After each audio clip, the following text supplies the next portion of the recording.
tu veux limiter la casse, c'est avril 93, tu vois. Bon, mais moi, j'avais travaillé, c'était que des gens avec qui j'avais travaillé avant. Parce que j'avais travaillé à la Goutte d'Or. On avait créé l'association Espoir Goutte d'Or, qui devait être une association avec des usagers. Bon, j'avais créé le bus des femmes, j'avais travaillé avec Nelly Boulanger dans le 93. Donc, si tu veux, en fait, les gens, je dirais les trois quarts des gens, je les ai amenés. J'avais travaillé avec Assud déjà, tu vois.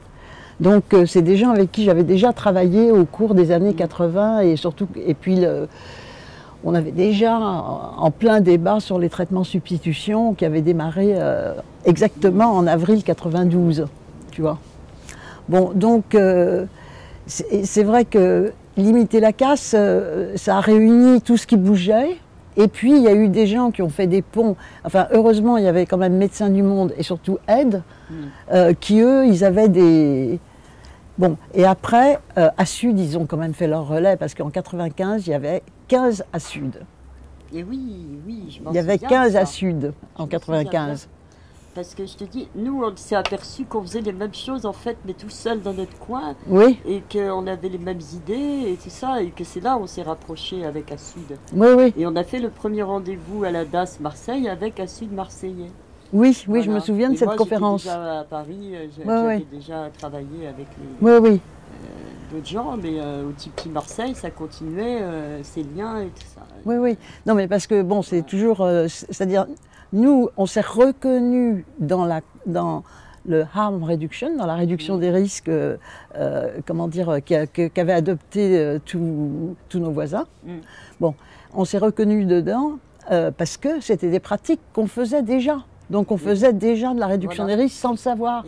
Ça n'avait pas de nom, mais l'histoire de, je sais pas, de faire de la prévention pour que les usagers aient accès aux seringues, enfin je sais pas, des trucs qui étaient absolument naturels pour nous, quoi, qu'on a essayé et qu'on s'est complètement battu, affronté à un truc, enfin bref.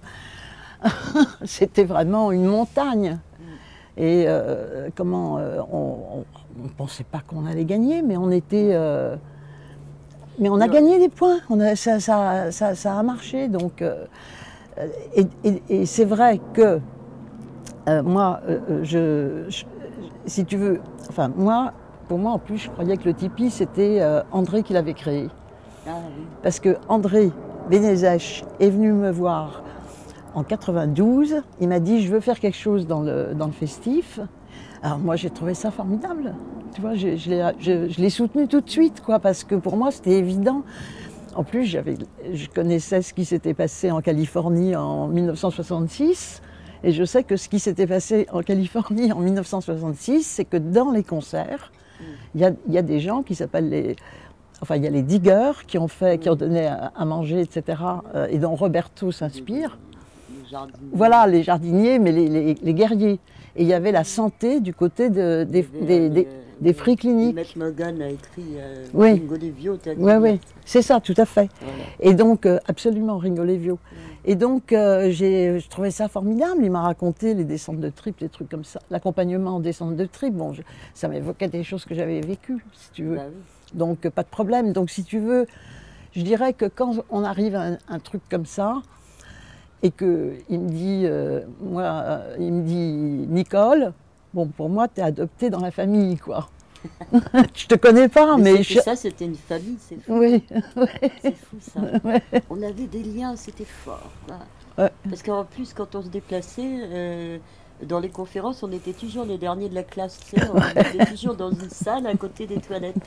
Et alors, bon, on avait même protesté. À un moment, ça va, quoi. Ou alors, on nous donne une vraie place. Et c'était ça, ça a été un sujet. Enfin, moi, je me suis quand même... La conférence à Paris, là. Oui, la conférence à Paris où je me suis fait huer par Actop, parce que moi, j'étais de l'autre côté. Il y avait du Canada, il y en avait d'Australie, d'Inde, il y avait... Et voilà, et tous ces gens, ils n'avaient pas... Enfin, quand même, il fallait prendre la parole, quoi. Et quand même, ce qu'il faut peut-être dire, c'était aussi que la réduction des risques, d'où ça vient là, et tout ça, ça s'est appliqué à plein de choses. Et maintenant, on entend parler, ils mettent en place des politiques de réduction des risques pour la route, pour tout, finalement, parce que ça s'applique à tout. Oui, oui. C'est ça, le truc, et ça part de là. Oui, mais donc moi j'ai joué un rôle particulier parce que je parle anglais, et j'étais en contact avec les Anglais. Et donc quand j'ai compris la logique de leur truc, le travail que j'ai fait, c'est de les traduire. Tu vois, c'est pas moi qui l'ai inventé, hein, j'ai traduit et je voulais l'expliquer pour que les gens se l'approprient, parce que c'était un outil international et que ça donnait un discours, enfin c'était cohérent. C'était une politique de santé, c'était cohérent, c'était des principes simples et ça marchait. Enfin, on avait tous les arguments. Donc moi j'ai fait ça. Et je crois bien Vaccin André qui m'a parlé le premier de réduction des risques. Oui. Ah oui, je suis sûre. Parce que lui, il était le plus, c'est un des seuls qu'on avait dit. Jusque là, je crois que tu vois ce que je disais. Nous, on se nommait pas autosupport, on se nommait maison d'entraide. Oui, oui. Déjà, mais le premier chez vous de Marseille qui est venu dans les toutes premières. Non, c'est pas André. C'est comment ça s'appelle? Tu me l'as dit l'autre jour, toxicomanie, sida, le Giraste. Ah oui, le Giraste. Oui, mais le Giraste, il faisait partie du conseil d'administration de Limiter la casse. C'est-à-dire, on a vécu des aventures très fortes, collectives, les uns avec les autres. On connaît chacun des bouts d'histoire pour les choses qu'on a connues en commun ou qui ont été racontées 1000 fois. Mais c'est vrai que chaque fois qu'on se rencontre, on a envie d'en parler parce que c'est un moment de bouleversement, enfin, c'est comme si, comment dire, on découvrait, je sais pas moi, des évidences en même temps. Ouais. Bon, les derniers, moi je suis effondrée, c'est absolument terrible parce que Bloody est mort. Tu es au courant? Tu sais qui c'est Bloody? Oui, ben bon. Je sais, mon Dieu. Le dernier truc que j'ai fait à Paris, c'est avec lui, sur l'hépatite C. Voilà. Et donc c'est celui qui a fait le symbole du junkie, l'image du junkie, la pompe dans le bras, voire comme ça. Il avait un charme incroyable. Oh là là. Et il a été le symbole d'Assud. Ah ouais. Et bon, voilà. Bah oui. Ouais.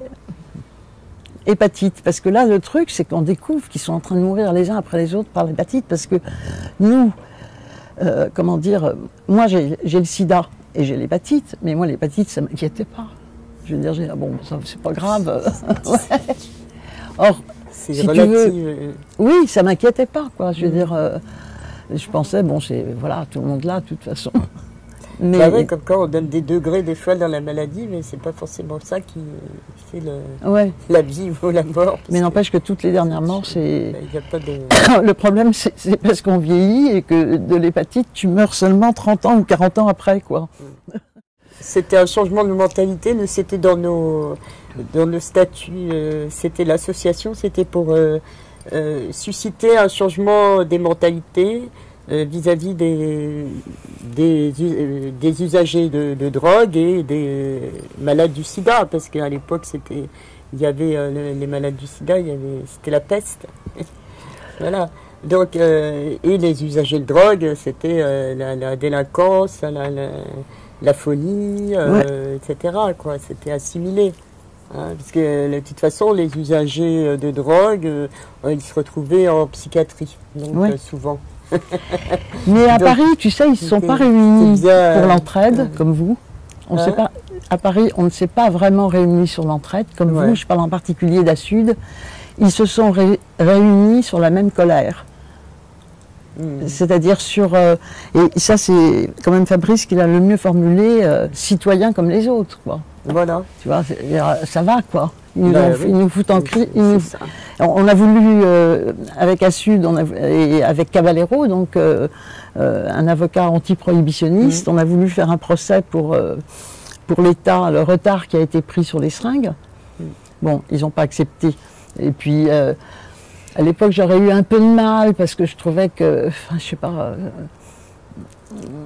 enfin, mais bon, voilà. Mais enfin, il y a un autre projet d'ailleurs, c'est un projet tu sais, de tribunal sur les crimes liés à la drogue, à la guerre. Faire un tribunal international et condamner les meurtriers. dénoncer les politiques qui ont produit des morts, quoi. Et ces morts sont inutiles, comme on disait. Voilà. Je disais l'autre jour, il faudrait porter plainte contre l'État si ça continue comme ça. Ouais. Entamer une action en justice, tu vois, carrément, et dire voilà, on sait ce qu'il faut faire. On sait ce qu'il faut faire et vous le faites pas. C'est clair. C'est une politique L'OMS l'a dit. Qui est rentrée au niveau national et il n'y a aucune raison qu'elle ne soit pas appliquée en France. Normalement, en Europe, voilà, la réduction des risques, c'est reconnu. Oui, normalement, oui. Voilà. Et ici, quand tu en parles, la dernière fois que j'en ai parlé à la mairie, on m'a dit oui, mais vous savez, la réduction des risques, c'est fort contesté. C'est fort contesté, mais comment donc, ma chérie? Voilà. Alors ça veut dire ferme ta gueule. Mais malheureusement, s'ils savaient que c'est quand même... ils ne comprennent pas. Ils comprennent pas. Mais c'est-à-dire, de toute façon, c'est l'urgence de santé qui a marché, tu vois. Comment dire, ils ne se rendent pas compte que... parce que pour eux, c'est réglé, quoi. Et la réduction des risques est incapable par rapport à l'hépatite C. Et par rapport, elle a été très bien pour l'héroïne, mais pour les polyusages, toutes les drogues, non. Et donc, pas le cannabis, bien sûr, pas la cocaïne, pas les stimulants, etc. Bon, mais ça, c'est absolument monstrueux qu'ils disent ça, parce que la réduction des risques, elle n'agit pas toute seule. Il faut qu'il y ait des gens qui fassent. Il faut qu'il y ait des gens qui fassent, qui aillent sur le terrain, qui expliquent aux 270 000 personnes minimum qui ont le virus, l'hépatite C. Voilà, les 3000 morts. Donc si tu veux, voilà. Bon, c'est le problème de santé. Bon, c'est vrai que nous, les problèmes de santé, c'est pas ça qui m'a mobilisée d'abord en réalité. Tu vois, c'est vrai que c'est... L'usage de drogue, c'est les mensonges, moi. Ouais, le mensonge. Les mensonges et les conneries qu'on pouvait entendre, l'injustice, ouais. Alors à un moment, je pense que c'est ça, c'est l'énergie collective qui fait qu'on a la force de porter quelque chose et d'aller convaincre parce qu'on en est persuadé, parce qu'on est sincèrement habité parce qu'on défend. C'est le problème avec les politiques qui, eux, sont souvent que des techniciens. Ils n'ont pas peut-être cette fibre que nous, militants, on a, et que ces gens qui sont dans les associations et qui défendent vraiment un truc important, comme là, la drogue, c'est vachement important pour nos enfants, pour nous, pour le futur, pour plein de choses, et pour même le fonctionnement de la société, parce que les drogues, ça réunit beaucoup de choses. Hein. Donc c'est un problème important. Parmi les bêtises. C'est pas mineur, quoi, comme on voudrait nous le faire croire. Non, c'est pas mineur. C'est pour ça que, comme on veut essayer de le faire croire au public. Et les politiques étant des techniciens, ils n'ont pas trop cette compréhension et cette sensibilité, donc ils sont durs à convaincre. Parce qu'il faut trouver des gens qui puissent porter une parole sans être passionnés trop, mais en même temps, voilà, qui puissent garder... C'est pas facile face à ces politiques de les pénétrer, quoi, et de les persuader. Voilà. Mais je crois qu'on peut y arriver en étant sincère et vraiment en faisant passer quelque chose à ces gens. On peut y arriver, je crois. On y arrive avec certains, oui.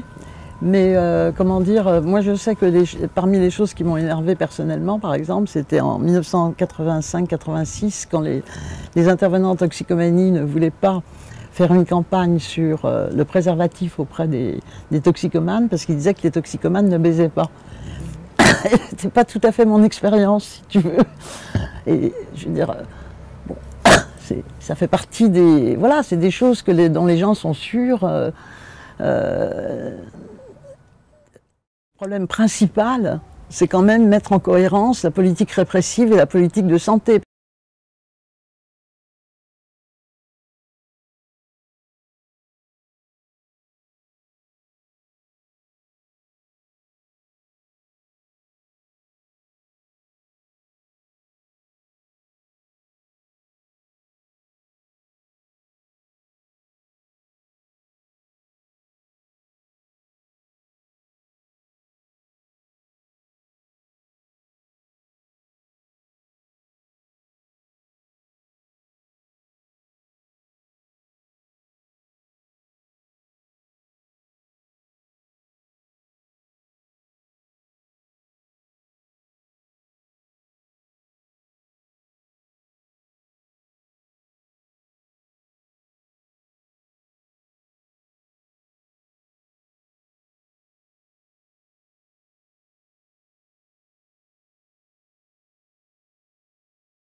La politique répressive est une politique de lutte contre le cannabis, d'accord? C'est-à-dire à 90%, les gens qui sont interpellés, c'est des usagers ou trafiquants ou qui ont commis, enfin bref, au moins des suspects. Voilà. Donc, enfin oui, la priorité, c'est de ne pas les mettre en prison et de ne pas les emmerder, qu'on puisse les informer. Bon, que les informations ne soient pas déformées par le... comment dire qu'on les informe, par exemple, je prends toujours cet exemple, mais pour moi il est important, que les bad trips c'est normal, c'est pas pour ça qu'on est fou. C'est que quand on prend un produit qui exacerbe ce qu'on ressent, si on ne se sent pas bien, ça exacerbe voilà, le fait de ne pas se sentir bien. Et le fait qu'on se dise dans la prévention que que si jamais ça va mal, c'est que ça relève une psychose, je trouve, et qu'on ne parle pas des bad trips, je trouve ça dangereux. Ça enferme les gens dans la pathologie, quoi. C'est de la même, que de dire, c'est pareil que de dire certaines fois où quand il y a un accident, par exemple, oui. Et qu'on trouve les gens en but. Oui. Et ben, si jamais il a fumé un joint, c'est la cause du cannabis. C'est la cause du cannabis. Ouais. Alors c'est juste le contraire. C'est juste le contraire. Il y a beaucoup de choses à dire là-dessus, en fait, sur l'histoire de l'alcool, parce que l'alcool a été intégré parmi les drogues en 1997, enfin 98, je ne sais plus, par la MILT de Maestrachis. C'est devenu une drogue. Elle est illicite, mais c'est une drogue. Donc ça relève des mêmes politiques de santé. Mais bon, après, enfin moi, ma meilleure copine s'appelle Nicole et elle a eu un gros problème d'alcool. Et donc, nous avons beaucoup de discussions. Elle s'en est sortie avec un groupe d'entraide sur l'abstinence. Et je sais qu'elle a besoin de l'abstinence en ce qui la concerne, pour le moment, en tous les cas. Et, et elle râle toujours parce qu'elle dit que les toxicos, officiellement, ils sont 120 000 ou 220 000. Ouais. Les gens qui ont un problème d'alcool en France, c'est uniquement 4 millions, tu vois, minimum. Okay, je ne sais plus si c'est 4 ou 6. Le nombre de morts incomparable. Enfin, je veux dire, c'est un grave problème de santé publique, mais tout le monde s'en fout. C'est même pire, c'est aussi un gros marché pour l'État. Ouais. C'est aussi une fierté française de boire du vin, de faire du vin, de soi-disant le meilleur vin du monde. Donc on est vraiment dans les pas les tabous, mais enfin quand même, il y a quelque chose de... En fait, tout à l'heure, ce que ça m'évoquait, je pensais, tu sais, les lobbies pour le cannabis, par exemple. Oui. Le cannabis, c'est aussi, ça sert à plein de choses, ça ne sert pas qu'à fumer.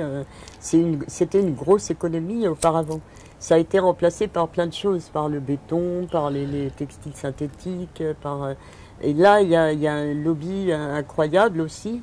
Voilà, c'est tout. Il y a quand même derrière une grosse machine politique sur les enjeux de la légalisation du cannabis. Et je pense que sur l'alcool, c'est aussi très difficile. Sur le tabac, c'est aussi très difficile parce que il y a aussi ces histoires financières qui sont les multinationales, etc., qui font pression sur les politiques ou voire parfois vont jusqu'à, je sais pas, financièrement aider peut-être à certaines manières de voter, je sais pas, tu vois. Ah bah, il n'y a aucun doute, hein, excuse-moi. J'essayais d'être... Oui.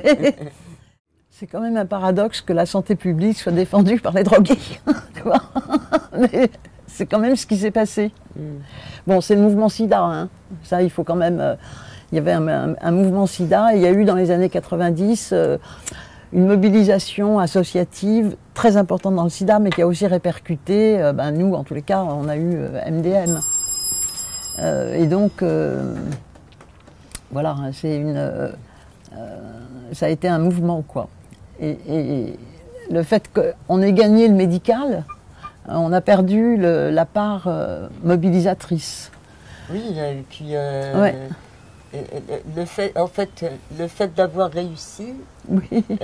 Ça a professionnalisé une pratique qui a perdu son côté militant, qui est devenu quelque chose qui s'est aussi peut-être installé et qui au début fonctionnait vraiment sur ces valeurs-là Et puis petit à petit, c'est devenu des institutions, des choses qui tournent et qui aident les gens, certes, hein, mais tout ce qui est hors ces institutions est illégal. Voilà, on pourra dire ça. Si tu n'es pas... c'est-à-dire qu'ils ont enfermé. Si tu viens ils ont enfermé dans l'obligation de substitution presque. Et ils ont enfermé aussi dans les centres. Ouais. Ça s'appelle des carudes. Voilà. C'est enfermé dans des centres. Voilà. Bon, et nous, le lien avec tout le reste, quoi. Nous, la priorité, c'était sur le terrain. Hein. Voilà. Ouais. On n'était pas souvent dans nos locaux, quoi. Non, les locaux, c'était juste un endroit pour se... Là, c'est le contraire, c'est que les gens attendent dans leur local que les gens viennent. Et ce qu'avait fait Vincent, d'ailleurs, avec les équipes de rue à Marseille, et c'était vraiment bien ça a changé aussi le regard de la psychiatrie un peu, ça les a remués un peu, là, ça les a bougés, ça leur a pas fait de mal non plus, tu vois. Et qu'il est allé au-devant des personnes et tout ça, et qu'il a créé ce truc. Et ça se faisait pas en psychiatrie, hein, ici. Hein, mais bon, disons qu'il y a de l'espoir devant nous, parce que si tu veux, avec la crise économique, il y aura de moins en moins de fric. Il va falloir que les gens se démerdent. Voilà. Donc je pense que peut-être que ça va renaître. Ils vont peut-être se dire, bon, au lieu d'être tout seul dans mon coin, on se met à plusieurs. C'est intergénérationnel. Enfin, je veux dire, ça vient périodiquement. Là, tout à fait. Tant qu'on n'est pas sorti de la guerre à la drogue. Les gens, ils réagissent et ils se disent, attends, là, c'est plus possible, il faut... Non, mais ma copine Nicole, elle râle parce qu'on a des budgets équivalents sur les drogues et sur l'alcool, alors que le problème est démesuré pour l'alcool et tout petit pour les drogues. Mais je lui rappelle qu'il y a une différence entre nous, c'est que nous, du côté des drogués, ça nous met en prison. Ils n'ont qu'à enlever ça et à ce moment-là, on rentre dans le lot commun. La France est le pays d'Europe qui a mis le plus de temps pour adopter ces politiques évidence de l'urgence. Ça s'est fait sous la pression de l'OMS et de la communauté européenne parce que nos propres sida pouvaient s'exporter, donc il fallait mieux contrôler l'épidémie sur place. Et donc, je veux dire... mais bon, après, ce qu'on dit habituellement, nous, c'est de dire que les pays où la santé publique est forte, comme la Grande-Bretagne, l'Allemagne, somme toute, s'est révélée, mais eux, ils sont surtout révélés pragmatiques. Et donc, il y a ceux qui ont une culture de santé publique en Europe du Nord. Il y a les pragmatiques, comme les Suisses et les Allemands. On a un problème, qu'est-ce qu'il faut faire? Ah bon, voilà. On fait ça, voilà. Et puis en Suisse, même en Allemagne, les gens ne sont pas contents. Et, oui, les gens ne sont pas contents. On discute, on se met autour de la table et on choisit. Alors que nous, voilà. Et l'autre, la différence française, c'est outre le fait qu'on n'est pas du tout pragmatique, enfin moi je dirais, pour pas répéter toujours la même chose, il y a des espèces de mots d'ordre qui circulent, tu vois, qui empêchent les gens de penser. Et je pense à Georgina Dufoy, quand on parlait des traitements de méthadone et qu'elle trouvait ça scandaleux, les traitements de la méthadone, et elle disait « Vous ne voulez pas entendre la souffrance des toxicomanes ». Et mon voisin, qui était des Pays-Bas, il me dit « Mais elle veut que les toxicomanes souffrent ». Tu vois, je veux dire. Et tu vois, il y avait des trucs comme ça.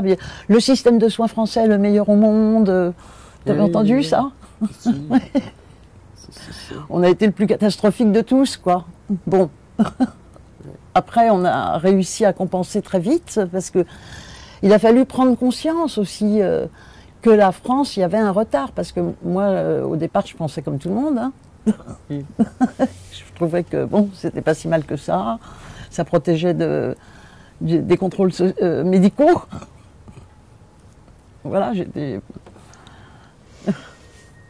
Donc, ouais, donc on a changé tous d'une certaine manière quand même si tu peux dire nos pratiques c'est les mêmes, je me suis reconnue, il a fallu que tu adoptes la santé publique, c'était pas spontané chez toi la santé publique. Non, c'était pas spontané, c'est clair, mais enfin bon, pour moi la santé publique, je savais même pas ce que c'était que la DGS quand je suis arrivée dans le milieu. Je me souviens que j'ai été formée par mon premier formateur, ça a été un médecin qui s'appelle Philippe Truze, et il m'emmenait dans les conférences à Lyon, un peu partout et tout avec lui. Et dans le train, il m'expliquait voilà, les sigles, tu vois, le machin, le GS, machin, enfin tout ça. Et je me souviens aussi du premier budget que j'ai fait, il y avait 5 lignes. Alors on a dépensé ça, on a besoin de ça, on a besoin de ça. Il y avait le chiffre en dessous. Et voilà, budget prévisionnel du Tipeee. Je l'ai à la maison et c'est vraiment un truc. Des fois, je me le regarde, je me dis putain, ça a vachement changé aujourd'hui. Voilà quoi, le début la santé publique, c'était pas quelque chose qui m'était. C'était un métier étranger complètement. Oui, oui. C'est effectivement avec la lutte militante pour le sida, parce que. Bien sûr. Bon ben. Moi, je suis aussi une vieille militante, donc c'est mon côté, voilà. Oui. Et c'est comme ça que j'ai découvert tout ça. Et donc, la réduction des risques, ça m'a attirée parce que c'était quelque chose qui était autrement fait et puis qui était dans ce que je pensais aussi. Oui. C'est ça qui nous a rassemblés aussi. Et puis, au-delà de ça, la souffrance, quoi, les gens, voilà, qui en désespérance et tout ça, les toxicos chez nous aussi, à Marseille, on avait plein. Ouais. Enfin, mais bon, moi, je suis un peu du côté de Fabrice et j'aime bien qu'on ne parle pas seulement de la souffrance. Non, moi parce non que plus, je trouve que... je parle de cette époque-là parce que tu me demandes la manière dont moi j'ai abordé le sujet, c'est par là. Oui. Alors, évidemment que je ne veux pas en parler, c'est pas ce qui prédomine dans le truc, parce qu'il y avait énormément de joie, de joie, rire et tout voilà. ça. Et c'était tellement passionné que c'était cette émulation-là qui était extraordinaire, alors évidemment. Oui. Évidemment. Mais moi, mon entrée, si tu veux, c'est pas par là que je l'ai eue. Ouais. Hein? Mais moi, c'était quand même sur, si tu veux, sur l'idée que la grande idée de ma vie, en fait, c'est que nous devons vivre avec les drogues, voilà, et il faut apprendre à coexister avec. Et je veux dire, là, moi, j'ai le sentiment qu'aujourd'hui, on consomme comme des brutes, comme les Indiens, les Amérindiens qui découvrent l'alcool et qui croient que ça s'avale le matin. Oui. Voilà. Bon, maintenant, dans le mouvement techno, j'ai apprécié, ils sont devenus beaucoup plus techniques. Ils se renseignent sur les produits. Tu vois, ils essayent de savoir, le testing c'est vachement important parce qu'ils se demandent, bon, c'est quoi, nous, de notre temps, c'est, tiens, prends, c'est vachement bon, tu vois. C'est-à-dire, c'est une négociation, enfin moi je suis une spécialiste. Une éducation. Et puis c'est une négociation dans la coexistence entre les usagers et leur environnement. Ouais. Donc c'est avec les deux, et donc ça, comment dire, les Anglais l'ont fait, ils ont fait des trucs qu'ils appellent des jurys citoyens, tu vois, dans les cités où il y avait des problèmes. Ils ont mis autour de la table, pas seulement les usagers, les trafiquants, les habitants, et ils ont discuté ensemble. Et ça, voilà. Et donc, il faut trouver la façon, donc ça implique aussi un changement de comportement des usagers, pas forcément laisser traîner les seringues dans le bac à sable, je sais pas moi, et pas forcément, voilà. Et donc, mais bon, ça c'est une cohérence d'ensemble, c'est-à-dire que c'est sûr que quand tu es un délinquant et que tu es en manque, personne te respecte et toi-même tu rentres dans le rôle du junkie, quoi. Tu rentres dans le rôle du junkie, hein, c'est voilà. Et là, ils en sont sortis. Ouais. Junkie, non. Junkie, enfin toxico en bas du rouleau, qui en prend plus, qui prend plus que des médicaments et de l'alcool. Personne n'en a envie. C'est comme les non, maintenant la problématique est plus la même parce que c'est plus les mêmes produits qui sont voilà. en jeu là. Oui. C'est par exemple toutes ces fêtes sauvages qu'il y a tous les week-ends. Moi j'ai des échos, hein, dans toute la France, je ne sais pas combien de free parties dans les bois, comme dans les meilleures années 80, fin des années 80. Les jeunes continuent à s'amuser, les vénards. Les très jeunes. Et il y a des nouvelles drogues qui circulent, et il y a des choses, moi j'entends parler de choses, et puis il continue à y avoir des morts, quoi. C'est souvent que j'entends parler d'un jeune qui est mort, d'une jeune qui est morte, enfin voilà. Oui, il n'y a pas assez d'informations. Il n'y a pas d'informations. Les associations, comme elles sont un peu dépourvues en militant, alors du coup, pour créer de nouvelles choses, et créer de nouvelles infos, redynamiser l'info. Là, j'ai vu un truc, une image d'un truc que j'ai fait il y a 15 ans, quoi, et qui est toujours sur le truc. Il faut renouveler à un moment, il faut relancer les choses, que les gens ils voient que ça vit et que tu donnes de l'information qui soit la bonne. Il faut les revoir régulièrement. Tu vois, tu fais pas passer des flyers qui ont 15 ans, enfin une information qui a 15 ans, elle est déjà plus valable, déjà quelques temps après. Et l'information, ça bouge comme le reste. Comme les usagers, les nouveaux usagers ne consomment pas les mêmes choses, que ça n'a pas le même sens. Voilà, et donc, mais enfin, disons, si on est optimiste, on peut dire que, comme c'est en train de se répandre à travers le monde, en Asie, en Afrique et tout, espérons que l'ensemble... on n'est pas loin. Peut-être qu'on peut apprendre tous à civiliser les drogues et à... comment dire, faire en sorte que ça fasse pas trop de mal. Maintenant, quand les gens vont mal, ils s'en foutent, mais donc il faut aussi faire qu'ils aillent pas trop mal, parce que sinon, même s'ils sont informés, ils vont pas forcément, tu vois. Voilà. Mais bon, avec une information, déjà, toujours pareil, ça réduit, ça résout pas tout. Ça réduit les risques. Ça réduit les risques, voilà. S'il faut bousculer un peu les lignes, oui. Voilà, après on peut le faire aussi avec la négociation et faire entendre raison, tu vois. Mais il faut commencer, tu sais le problème, il faut commencer par démontrer que c'est possible. Voilà. Donc il faut le faire. Parce qu'on ne convainc pas les gens avec des idées, on convainc les gens avec ce qu'ils voient. Et donc on est obligé de le faire. Et c'est ça qui m'a convaincu moi aussi, hein, je veux dire, c'est que bon. Et donc oui, il faut des actions fortes qui, en rupture avec la loi, qui condamnent, je crois, de 5 ans de prison l'incitation à l'usage. Donc c'est ce que nous risquons tous, parce que apprendre à bien consommer, est-ce que c'est de la prévention ou est-ce que c'est de l'incitation à l'usage? Voilà, ça c'est le grand débat. Et après, moi, je pense que cette question de l'incitation à l'usage, c'est pas une fausse question. Ça incite.